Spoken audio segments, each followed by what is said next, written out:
ಹೊನ್ನುಚೆ ಸಂಧ್ಯೆಗಳುಂಟೆ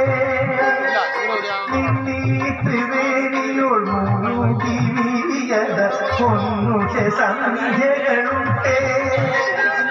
ಪ್ರಾತಃ ಕಾಲದಿ ಪ್ರಾರ್ಥನೆ ಮಾಡದ ಪಿತೃ ಸ್ಮರಣೆಗಳುಂಟೆ